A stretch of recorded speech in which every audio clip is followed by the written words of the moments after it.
जय हिंद दोस्तों, आप सभी का बहुत बहुत स्वागत है मेरे YouTube चैनल में। आज का टॉपिक है हमारा मुद्रा एवं बैंकिंग प्रणाली, मनी एंड बैंकिंग सिस्टम। आज की क्लास में हम ये पढ़ने वाले हैं।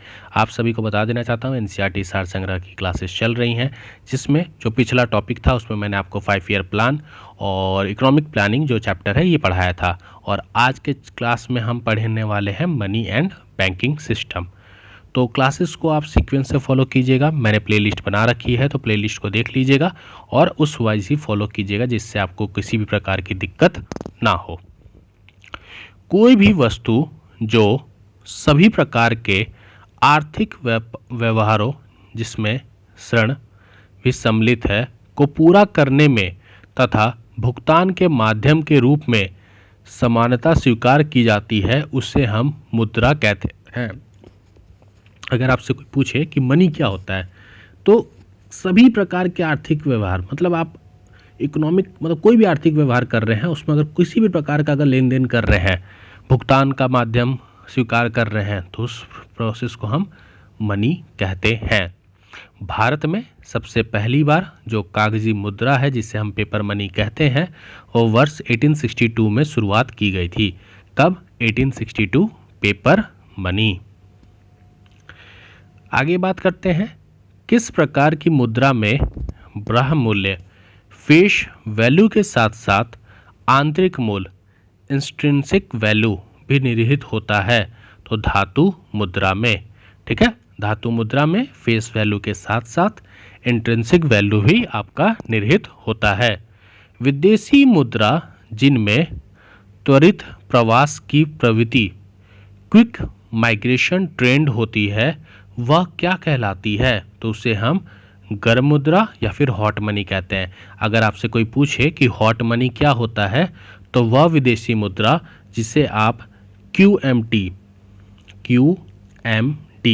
क्विक माइग्रेशन ट्रेंड होती है, उसे हम हॉट मनी कहते हैं।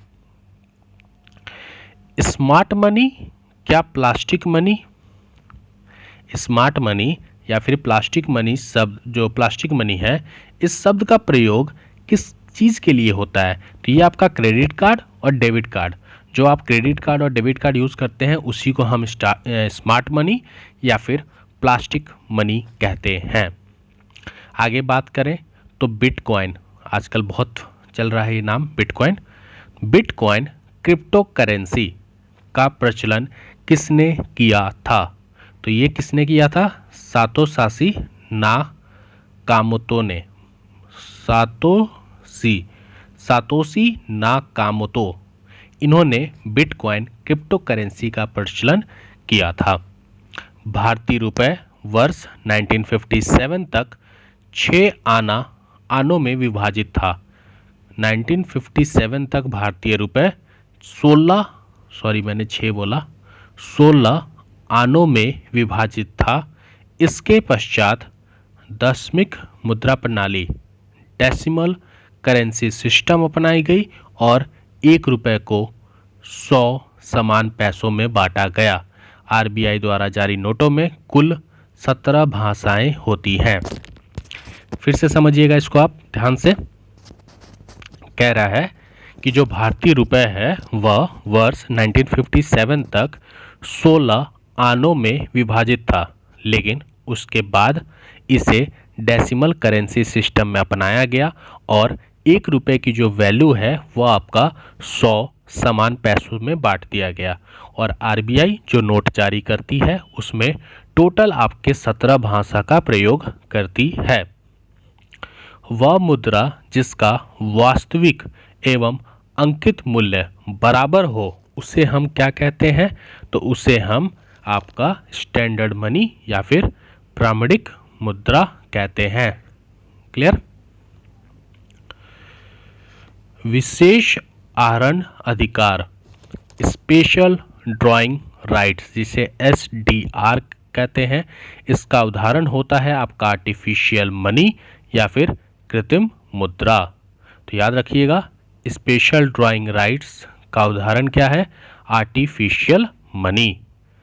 किस प्रकार की मुद्रा का दुर्लभ मुद्रा, हार्ड करेंसी से तात्पर्य है। तो क्वेश्चन पूछ रहा है आपसे कि हार्ड करेंसी का तात्पर्य क्या है। तो जिस मुद्रा की विश्व बाजार में आपूर्ति की अपेक्षा मांग अधिक हो, जिस मुद्रा की विश्व बाजार में आपूर्ति की अपेक्षा मांग अगर उसकी ज़्यादा है तो समझ लीजिएगा कि ये आपकी हार्ड करेंसी है। ठीक है। अगर हम बात करें कि मुद्रा पूर्ति की माप, जिसे हम मेजरमेंट ऑफ मनी सप्लाई कहते हैं, ये कैसे होता है, तो चलिए समझते हैं। मेजरमेंट ऑफ मनी सप्लाई आपके M1, M2, M3 और M4 होता है। इसको थोड़ा ध्यान से समझिएगा, कंफ्यूज मत होइएगा, बहुत इंपॉर्टेंट है ये आपका। M1 जिसे हम मनी वन, लोगों के पास जो मुद्रा और सिक्के हैं उसमें बैंकों के पास नकद जमा, रिजर्व बैंक के पास अन्य जमाएं। मतलब आपके पास जो पैसा है, सिक्के हैं, बैंक के पास जो जमा पैसा है और रिजर्व बैंक के पास जो जमा पैसा है, उसे हम मनी वन M1 कहते हैं। M2 क्या होता है, M1 में जब डाक घरों की मांग जमा, जो डाकघर में जो मांग जमा है उसमें अगर हम M1 को ऐड कर दें तो ये आपका M2 हो जाता है। क्लियर। M3 की बात करें तो M1 में बैंकों के पास सावधिक जमाएं अथवा समय जमाएं, ठीक है, डिमांड डिपॉजिट, FD डिपॉजिट और प्लस M1, इसे हम M3 कहते हैं। और M4 की बात करें तो M3 में डाकघरों में कुल जमा, मांग एवं सर्वाधिक जमा। डाकघर के कुल जमा में अगर आप M3 को प्लस कर दें तो ये आपका M4 होता है। तो एक चीज़ ध्यान से समझिएगा, M3 क्या था, M1, अब बैंकों के पास समझ आए तो ये आपके M3 हो गया। डाकघर ये वाला पोर्शन भी आ गया, तो M4 में टोटल आपके चारों चीज़ें आ गई। ठीक है। अगर बात करें हम तरलता की दृष्टि से क्रम, तो सबसे ज़्यादा तरल आपका M1 है, फिर M2, फिर M3, फिर आपका लास्ट में M4 है। क्लियर। इकोनॉमिक्स देखिए, एक चीज़ बताना चाहता हूँ, हो सकता है आपको ये सब्जेक्ट थोड़ी बोरिंग भी लगे, क्योंकि इकोनॉमिक्स ऐसा सब्जेक्ट है ना जिसमें समझना बहुत ज़रूरी है। क्योंकि इकोनॉमिक्स ऐसा चीज़ है कि अगर रट्टा मार लें तो आपको समझ नहीं आएगा, इसको अच्छे से समझना जरूरी है। भारत में मुद्रा गुणक, जिसे हम मनी मल्टीप्लायर, को किस रूप में परिभाषित किया जाता है।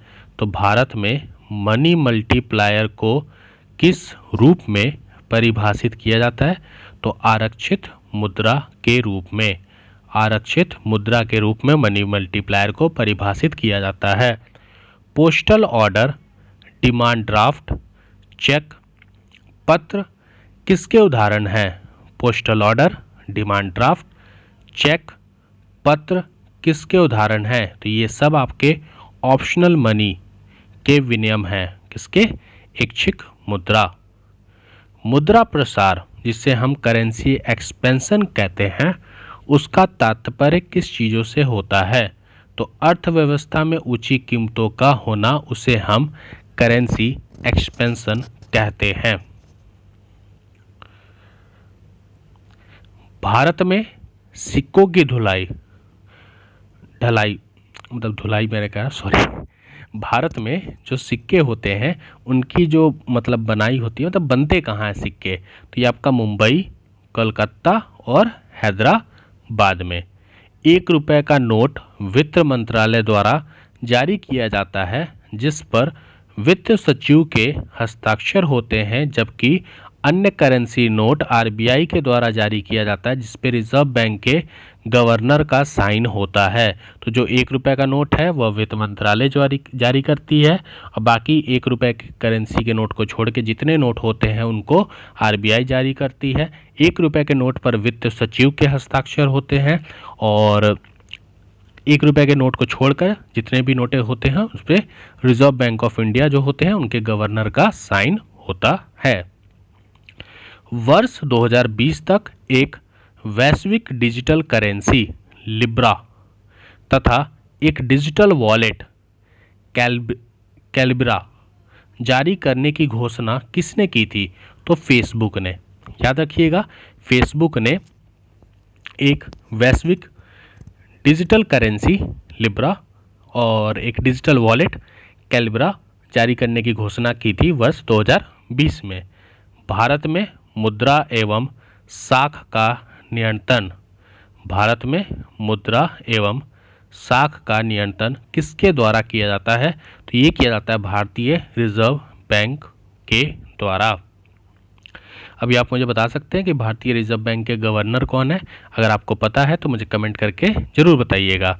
ऐसी संस्था जो किसी देश के वित्तीय व्यवहार में भागीदारी होता है, बैंक, उसे बैंक कहते हैं।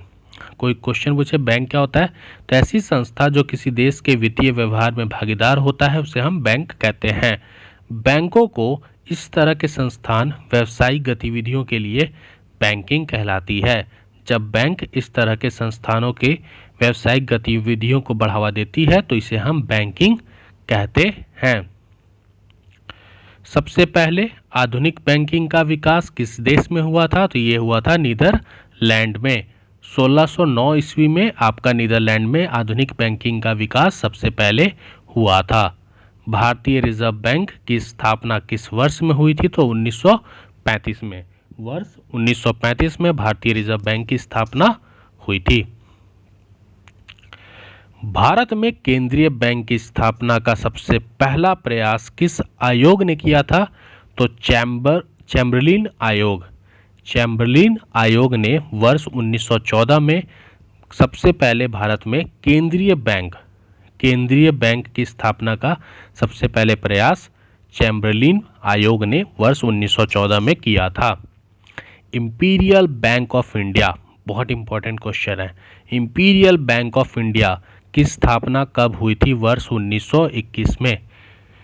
इंपीरियल बैंक ऑफ इंडिया की स्थापना कब हुई थी? वर्ष 1921 में। भारत में विदेशी विनिमय संचय एक्युमुलेशन ऑफ फॉरेन रेगुलेशन का रखरखाव किसके द्वारा किया जाता है? तो ये भी आपका आरबीआई के द्वारा किया जाता है, भारतीय रिजर्व बैंक के द्वारा। भारतीय रिजर्व बैंक को कितने मूल्य तक करेंसी नोट छापने का अधिकार है? तो 10,000 तक। बाकी तो अभी आपको पता है कि भारतीय रिजर्व बैंक 1000 रुपये का जो नोट था वो बंद हो गया, 500 के नोट चेंज हो गए थे, 2000 के नोट छापे उन्होंने, फिर उन्होंने वापस करा लिए। तो आरबीआई के पहले गवर्नर सर ऑसबोर्न स्मिथ थे और वर्तमान में इनके गवर्नर शक्तिकांत दास जी नहीं हैं, इनको ये हट चुके हैं। अभी आपके 26वें बने हैं और मुझे नाम आपको कमेंट करके बताना है। तो आरबीआई के पहले गवर्नर कौन थे? ऑसबोर्न स्मिथ थे। 25वें गवर्नर शक्तिकांत दास, 26वें गवर्नर कौन है ये आपको मुझे बताना है। तो ये थोड़ा बड़ा है तो मैं कोशिश करूंगा कि इसको मैं पार्ट वाइज में लाऊं, जिससे वीडियो छोटी छोटी रहे और आपको समझने में आसानी हो। तो ये पार्ट 1 है, पार्ट 2 और पार्ट 3, या फिर पार्ट 2 में ही मैं पूरा कंक्लूजन करके आपका कंप्लीट कर दूंगा। तो मनी एंड बैंकिंग अगर आपको थोड़ा सा भी समझ आया हो तो वीडियो को लाइक करें, इसको एक बार से ज़्यादा देखें, और अगर आपको डाउट है, कोई चीज़ नहीं समझ आई हो तो आप मुझे कमेंट कीजिए। मैं आपको कमेंट में रिप्लाई ज़रूर करूँगा और बताऊँगा भी क्या प्रॉब्लम है और उसे एक्सप्लेन भी करूँगा। ठीक है, बाकी मिलते हैं अपने नए वीडियो में। जय हिंद, जय भारत।